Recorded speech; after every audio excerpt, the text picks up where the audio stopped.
5 seconds.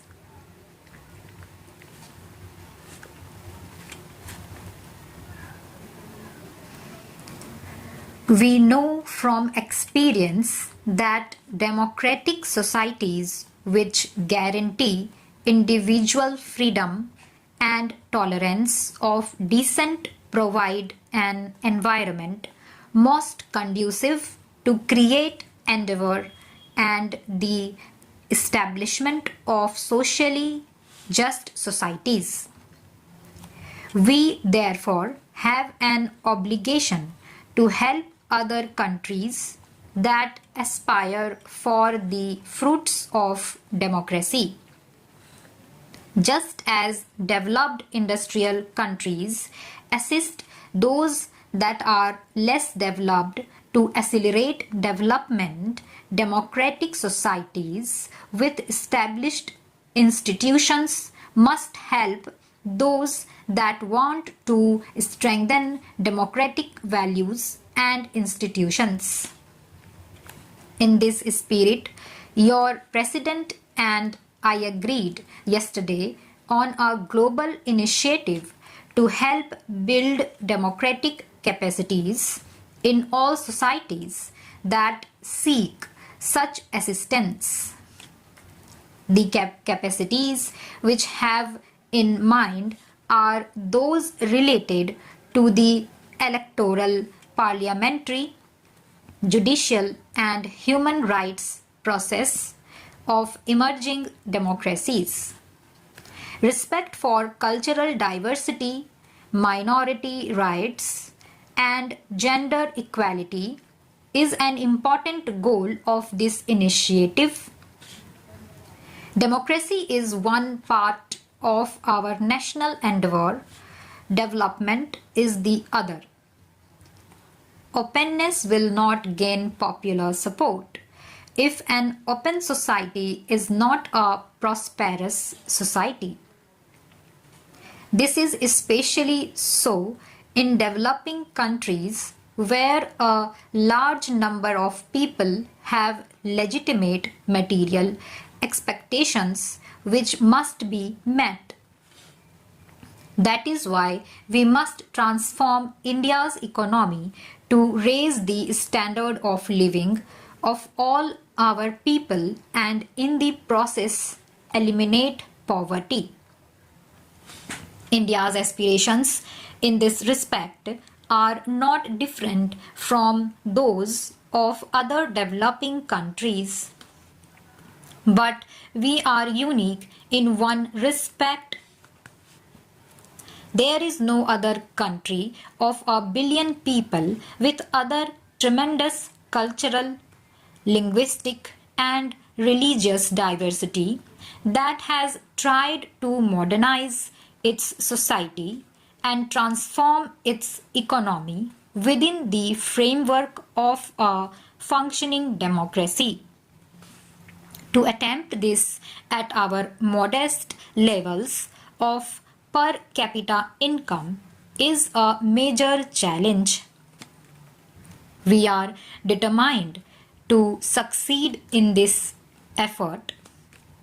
To achieve our developmental goals, our policies and strategies must be in step with changed circumstances and especially the opportunities now available in the global economy.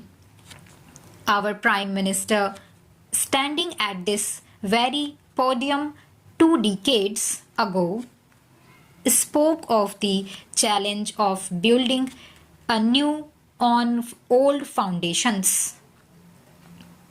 He started a process of reorienting India's economic policies, which has been continued by successive governments. The economic policy changes that have been made in India have far-reaching implications. They have liberated Indian enterprise from government control and made the economy much more open to global flows of trade, capital, and technology. Our entrepreneurial talent has been unleashed and is encouraged to compete with the best.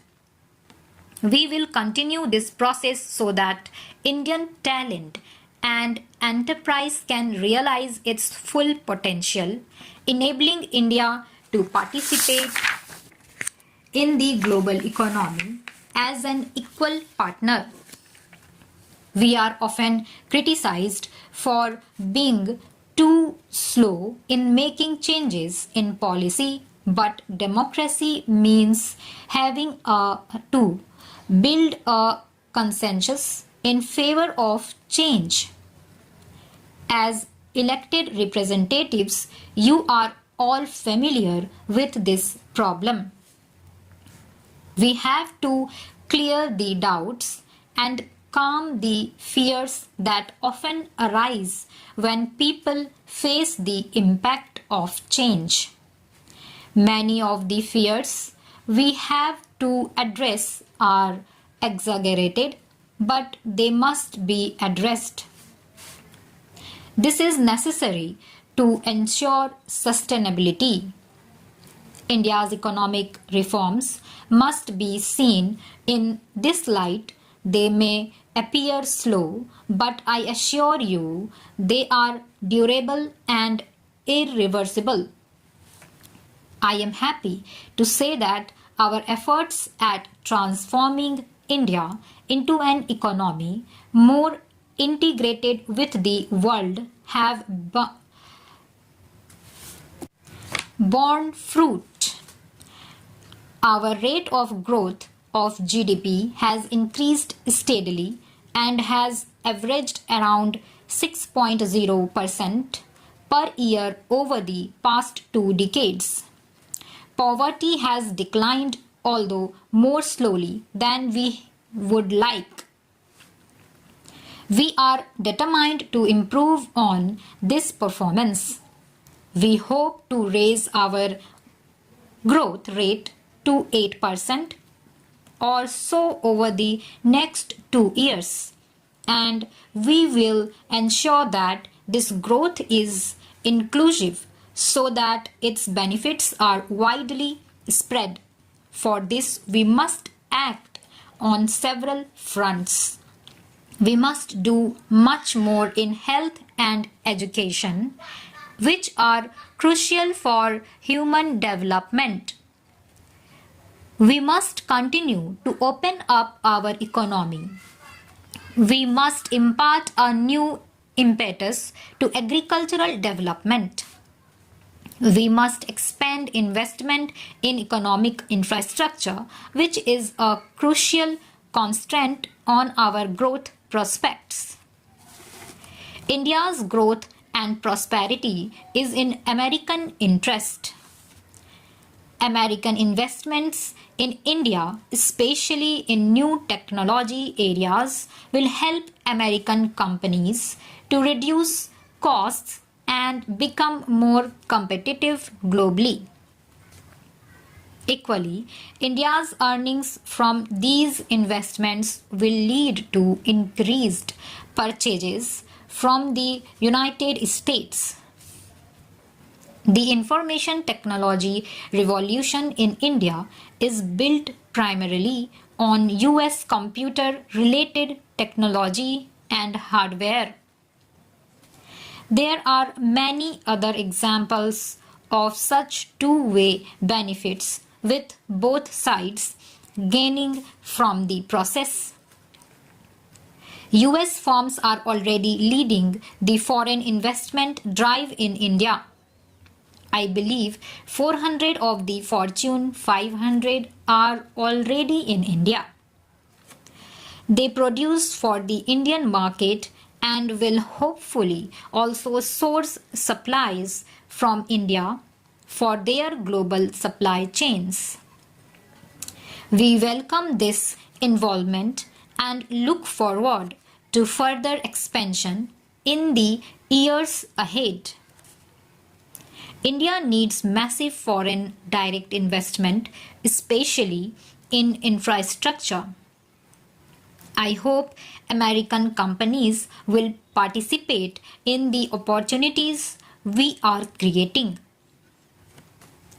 The 21st century will be driven by knowledge based production in the world. Stop.